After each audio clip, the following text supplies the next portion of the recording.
Thanks to John Channel here over at Subscribe Star. I got a mailbox if you want to mail me some comics. So Isom is in a trademark dispute.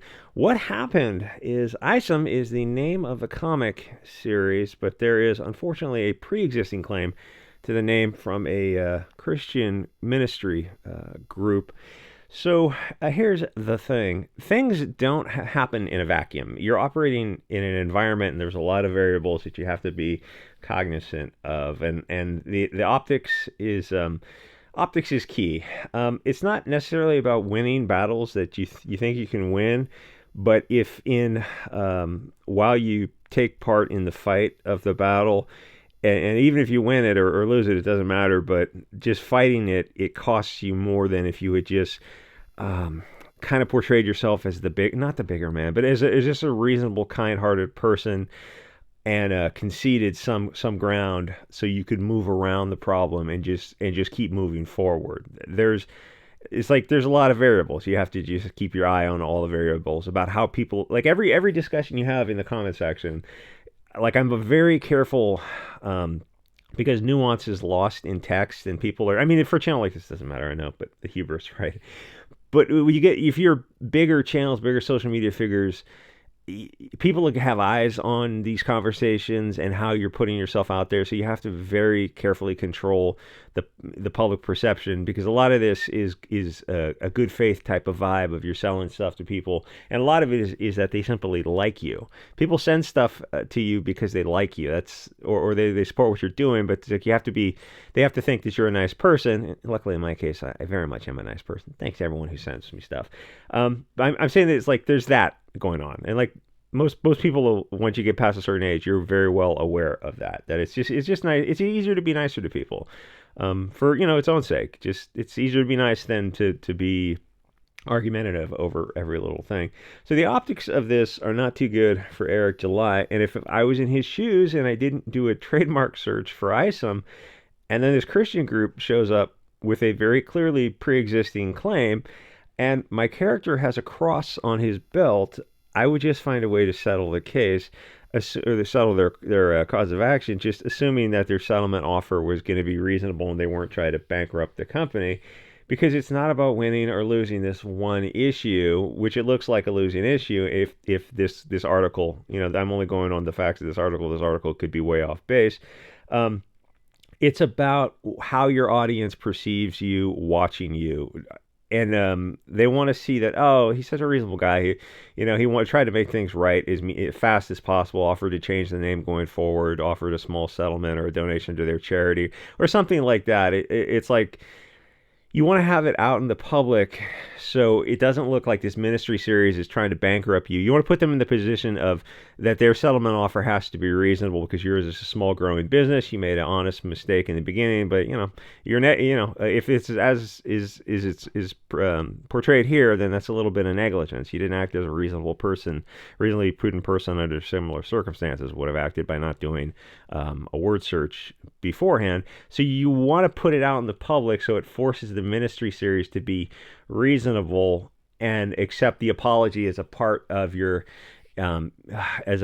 settlement offer. So they're not demanding money that you just can't afford to pay, because even though it's a successful comic, we're not talking about hundreds of millions of dollars here. So their settlement offer has to be reasonable enough, and you want to carefully manipulate the optics of that in the public so that they're forced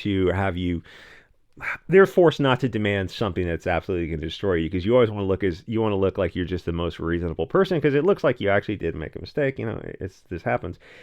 The thing is, most of the people who are watching you have they're either outright Christians or they have positive feelings towards Christianity. You don't want to go to war with a Christian group unless you're very clearly in the right, and they're very clearly grifters. But from this information here, it doesn't look like it. And it depends what their settlement offer is. Could you stop using the Isom name going forward and pay them damages? That would have been the easiest path forward, because the ministry doesn't look like a bunch of grifters. They have the trademark. It's a religious group, and you have a character with the same the cross on his belt line. So it seems that they have a valid cause of action, that there's confusion between these two properties. But also, the optics of it are horrible for you, because if you fight them, fair enough. If their demands were insane, they want like millions of dollars. It's like, well, that's probably not reasonable either. If their demands were crazy, then you have no choice but to take it to court. But if there was a better way to avoid it, if there's any way to avoid it, that would have been it's the more you go along, the more you become risk adverse, which is where they say like, well, that's why an ounce of prevention is worth a pound of cure. You created a business form, some sort of LLC or whatever they call it. You can do it yourself, but you have to do the due diligence and go through the checklist for forming a new company. And that includes names for your organization and symbols that you plan on using. And most people just want to avoid trouble. I'm sure you could go through the comic book and pick dozens of other unique names that you could use as a trademark. You say, oh, hey, it looks like this ministry group has the Isom acronym. Okay, we'll just change it to something else that's unique. It's not that hard. It's like we can avoid hundreds of thousands of dollars in legal fees by doing this right now. Okay, well, that's very much worth it. Anyway, so that includes names for your organization and pre-existing claims. You're a professional person starting a company. You have to follow the steps to operate safely in the legal environment. You could have done the research yourself or hired someone. And I'm not trying to bash the guy. I'm just trying to say, if you're going forward in the future on this, you don't want to make these kind of mistakes. You could have hired someone to do the research for you. Instead, you end up in a situation where you're fighting a Christian ministry. I can't imagine worse optics on that. Going to war with the International Association of Kittens. So, lesson learned, Steve Martin, cat juggling. So lesson learned, due diligence, follow the steps for an LLC, do a trademark search, and save yourself a lot of money on the other end.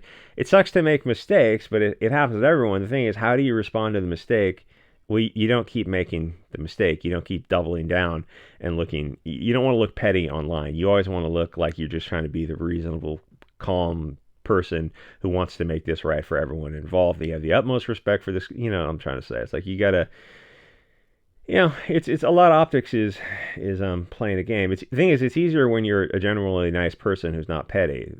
Being nice is easier when you're nice than if you have to like if you really can't be nice, then you're gonna have to hire a PR person to be nice for you. If you're just generally a hot-headed, argumentative person, then being in this public sphere is not for you. You're going to have a lot of very expensive pitfalls. Is what that's how adults settle their differences. They have to do this. They have to do it legally, and that costs quite a bit of money. So you want to mitigate the damages early by showing that you are a reasonable person who wants to make things right and bargain in good faith and fair dealings. And the people in the comment section of the Bounding article, they're on Eric July's side, and they're calling this ministry series a grifter. I'm just looking at the facts as presented here, and on the facts presented, if they are indeed accurate, the ministry has a valid cause of action. And it would have been so easy to avoid with just a little prep work you could have done yourself. You could have paid somebody a few hundreds of dollars. I mean, you really should have done it yourself. And then if you see anything that pops up, then go talk to somebody and start, or just change the name. I mean, it's like you don't want to start off on the wrong foot. It's just easier to, it's easier when you have something that's very clearly unique. I'm just trying to be honest on the situation here. I'm not on anyone's side here. Anyway, like, comment, subscribe, join the channel, become a member here. It's like, we hate you now. You're dead to us because I'm just trying. Don't you want a fair and balanced perspective? It's like, well, this should be the first time. Anyway, I'll see you guys all next episode.